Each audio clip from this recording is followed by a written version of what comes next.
Assalamualaikum warahmatullahi wabarakatuh. Saya Lisa Amadia dari kelas 3G Akuntansi. Sini saya akan menjelaskan materi tentang kontrak konstruksi jangka panjang. Nah, apa sih kontrak konstruksi jangka panjang itu? Kontrak konstruksi adalah kontrak yang secara khusus dinegosiasikan untuk konstruksi suatu aset tunggal seperti bangunan, jembatan, bendungan, jalan, atau beberapa aset yang berhubungan satu sama lain atau beberapa aset yang saling tergantung dalam rancangannya, teknologi, fungsi, atau tujuan penggunaannya, seperti konstruksi kilang minyak. Periode dimulainya pekerjaan dengan penyelesaian aktivitas konstruksi biasanya berada dalam periode akuntansi yang berbeda. Dalam hal ini, isu utamanya adalah bagaimana mengalokasikan pendapatan kontrak dan beban kontrak ke dalam periode akuntansi ketika pekerjaan konstruksi dilakukan. Kontrak konstruksi yang bersifat jangka panjang dalam perjanjiannya seringkali mengatur agar penjual atau dalam hal ini kontraktor yang membangun dapat menagih berdasarkan interval waktu tertentu yang sering dikenal dengan istilah termin. Interval waktu kapan kontraktor dapat melakukan penagihan biasanya berkaitan dengan beberapa tahap penyelesaian pekerjaan. Namun jumlah yang dapat ditagihkan biasanya belum tentu sama dengan tingkat penyelesaian pekerjaan. Perlakuan akuntansi untuk kontrak konstruksi diatur dalam PSAK 34 atau revisi 2010 kontrak konstruksi. Kontrak konstruksi biasanya terdiri dari dua jenis. Yang pertama itu harga tetap dan kontrak biaya. Kontrak harga tetap itu adalah kontrak konstruksi di mana kontraktor menyepakati nilai kontrak yang telah ditentukan atau tarif tetap yang telah ditentukan per unit output, yang dalam beberapa hal tunduk pada ketentuan-ketentuan kenaikan biaya. Sedangkan kontrak biaya plus itu adalah kontrak konstruksi yang menyepakati bahwa kontraktor mendapat pergantian untuk biaya-biaya yang telah diizinkan atau telah ditentukan, ditambah dengan imbalan presentasi terhadap biaya atau imbalan tetap. Ada juga kontrak yang mempunyai karakteristik itu keduanya. Contohnya itu kontrak konstruksi dapat bersifat kontrak biaya plus namun dengan harga maksimum yang telah disetujui. Pendapatan kontrak terdiri dari jumlah pendapatan yang disetujui dalam kontrak dan juga termasuk penyimpangan dalam pekerjaan kontrak, klaim, atau insentif. Penyimpangan itu adalah instruksi dari pelanggan untuk mengubah lingkup pekerjaan yang akan dilaksanakan berdasarkan kontrak. Penyimpangan dapat menimbulkan kenaikan atau penurunan dalam pendapatan kontrak. Sedangkan klaim itu adalah jumlah yang diminta kontraktor kepada pelanggan sebagai penggantian untuk biaya-biaya yang tidak termasuk dalam nilai kontrak. Nah, yang sedangkan pembayaran insentif itu jumlah tambahan yang dibayarkan kepada kontraktor apabila standar pelaksanaan yang telah ditentukan telah terpenuhi atau dilampaui. Misalnya karena penyelesaian yang lebih awal. Nah, selanjutnya itu ada pengakuan pendapatan dan beban kontrak. Pengakuan pendapatan dan beban kontrak dapat dilakukan dengan memperhatikan apakah hasil dari kontrak konstruksi itu dapat diestimasi secara andal. Berdasarkan hal tersebut, pengakuan pendapatan dan beban kontrak dapat dibedakan menjadi dua metode. Yang pertama itu ada metode persentase penyelesaian atau percentage of completion method. Perusahaan mengakui pendapatan, beban dan laba setiap periodenya berdasarkan tahap penyelesaian kontrak, yaitu berdasarkan presentasi penyelesaian.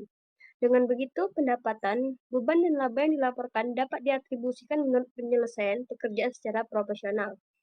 Metode ini memberi informasi yang berguna mengenai cakupan aktivitas kontrak dan kinerja selama suatu periode.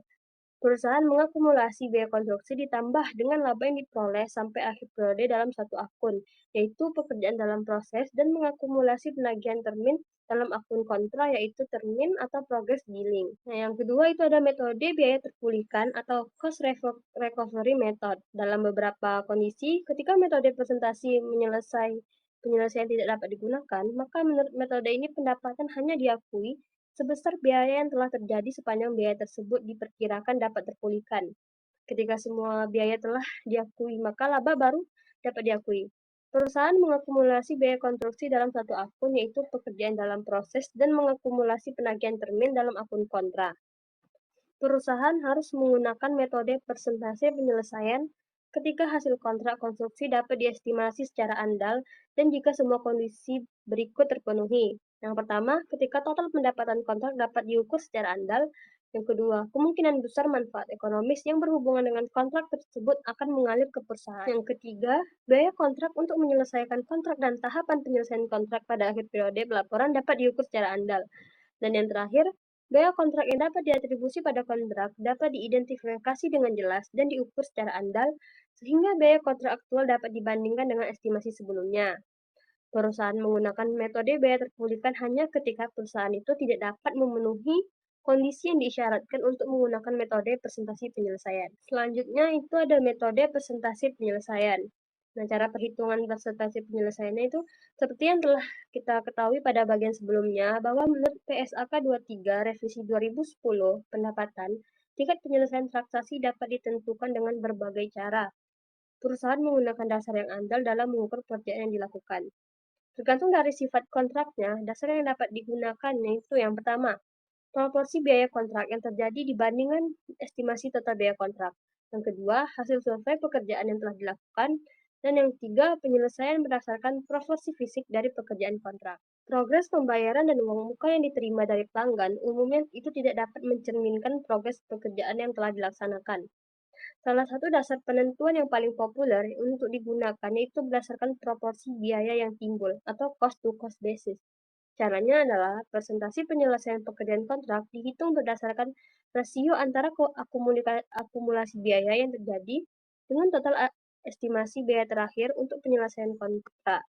Contoh rumusnya itu presentasi penyelesaian sama dengan akumulasi biaya yang terjadi sampai akhir periode dibagi dengan estimasi total biaya yang paling mutakhir. Nah, presentasi penyelesaian tersebut akan menjadi dasar perhitungan berapa total pendapatan dan laba yang diakui sampai akhir periode.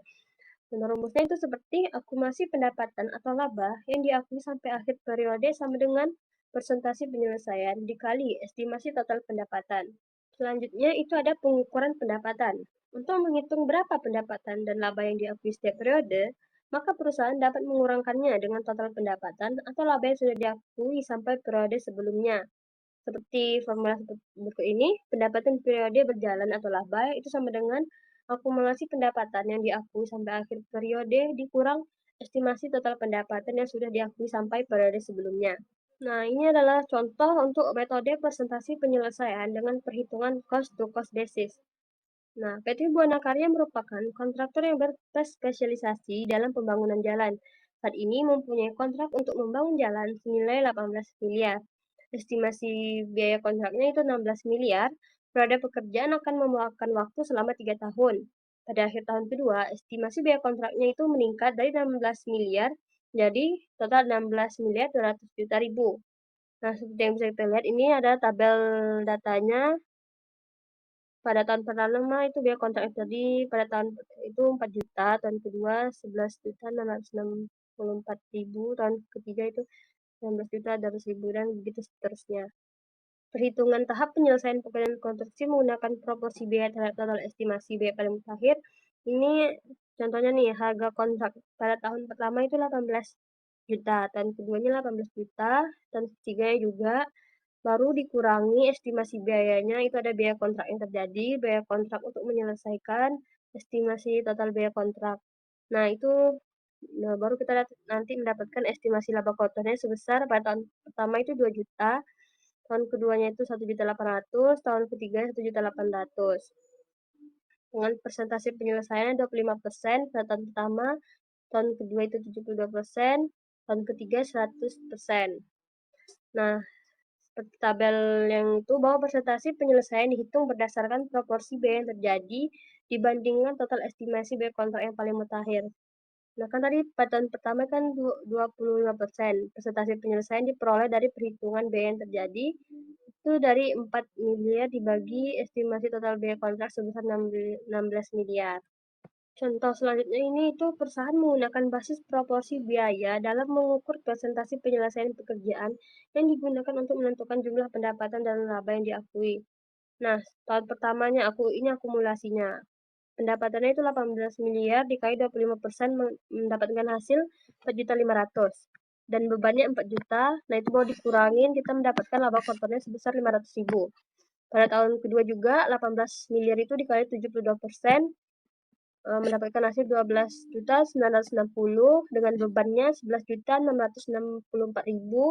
Lalu kita kurangkan mendapatkan laba kotornya sebesar 1.296.000. Begitu juga pada tahun ketiga kita mendapatkan laba kotornya sebesar 1.800.000.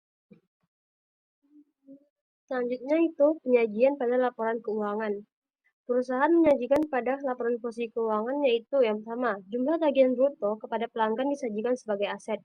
Yang kedua, jumlah utang bruto kepada pelanggan disajikan sebagai liabilitas. Perusahaan menyajikan jumlah tagihan bruto kepada pelanggan sebesar selisih antara biaya yang terjadi ditambah laba yang diakui dalam akun pekerjaan dalam proses dengan tagihan termin yang diakui dalam akun termin.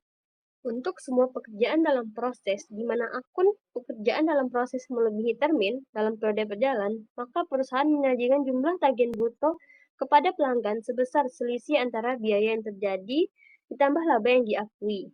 Sedangkan untuk pekerjaan dalam proses dengan jumlah termin yang melebihi pekerjaan dalam proses dalam periode berjalan, maka perusahaan menyajikan jumlah utang bruto dari pelanggan sebesar selisih antara tagihan termin dengan biaya yang terjadi ditambah laba yang diakui. Selanjutnya itu ada pengungkapan pada laporan keuangan. Pada catatan atas laporan keuangan, perusahaan mengungkapkan hal-hal sebagai berikut. Yang pertama, itu jumlah pendapatan kontrak yang diakui sebagai pendapatan pada periode. Yang kedua, metode yang digunakan untuk menentukan pendapatan kontrak yang diakui pada periode. Yang ketiga, metode yang digunakan untuk menentukan tahap penyelesaian kontrak. Selain dari itu, untuk pekerjaan dalam proses, perusahaan juga mengungkapkan jumlah agregat biaya yang terjadi dan laba yang diakui, uang muka yang diterima, dan jumlah retensi.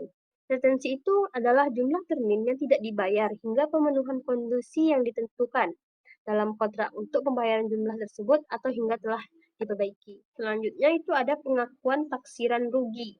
Terdapat dua jenis kerugian yang mungkin terjadi terkait dengan kontrak konstruksi. Yang pertama, itu ada rugi pada periode berjalan dalam suatu nilai kontrak yang secara total masih memberikan keuntungan. Hal ini mungkin terjadi ketika ada kenaikan signifikan pada biaya kontrak pada suatu periode tertentu. Namun itu tidak menyebabkan biaya kontrak melebihi nilai atau harga kontrak. Jika hal ini terjadi, maka rugi ini diakui pada periode berjalan dengan memperhatikan persentase penyelesaiannya. Dan yang kedua itu rugi dalam suatu kontrak yang secara keseluruhan mengalami kerugian. Hal ini terjadi ketika kemungkinan besar total biaya kontrak akan melebihi total pendapatan kontrak. Jika memang begitu, maka taksiran total rugi yang akan terjadi diakui seluruhnya sebagai beban pada periode berjalan. Nah, ini contoh perlakuan akuntansi untuk kontrak konstruksi yang mengalami kerugian. Nah, PT Ambarawa membangun jembatan untuk pelanggannya. Di tahun kedua, estimasi biaya penyelesaian kontrak adalah sebesar 3.250 juta ribu. Itu revisi. Dan biaya yang terjadi pada tahun kedua itu 2 miliar. Nilai kontraknya sebesar 5.500 juta ribu. Nah, datanya ini seperti yang dapat kita lihat. Harga kontraknya, ada beban periode berjalan, ada estimasi biaya penyelesaian, persentase penyelesaiannya 25%, pendapatan yang diakuinya. Nah, persentase penyelesaian tahun keduanya itu mendapatkan hasil 57,14%. Itu tuh hasil dari 2 miliar ditambah 1 miliar dibagi 5 miliar 250 juta. Nah, itu mendapatkan hasil 57,14%. Pendapatan yang dapat diakui sampai tahun kedua itu 57,14% dari 5 miliar 500 juta ribu atau sebesar 3 miliar 142 juta 587 ribu. Pendapatan diakui pada tahun kedua itu sebesar 1 miliar 767 juta 587 ribu itu diperoleh dari 3 miliar 142,587 ribu dikurangi pendapatan yang sudah diakui tahun pertama. Dengan begitu, pada tahun kedua, PT Ambarawa mengalami rugi sebesar pendapatan kontraknya itu 1 miliar 767 juta 587 ribu. Beban kontraknya 2 miliar itu dikurangi. Nah, ruginya itu sebesar 232 juta 413 ribu. Nah, ayat jurnal yang dapat kita buat itu beban kontrak di debit sebesar 2 miliar dan di kreditnya itu ada pendapatan kontrak dan pekerjaan dalam proses. PT Ambarawa ini akan melaporkan rugi sebesar 232 juta 413 ribu pada periode berjalan tahun kedua. Total nilai kontraknya masih memberikan laba sebesar 250 juta. Ini juga ada contoh perlakuan akuntansi untuk konstruksi yang mengalami kerugian secara keseluruhan. Itu PT Anggara membangun gedung untuk pelanggannya. Saat ini merupakan tahap kedua dari total durasi proyek selama 3 tahun.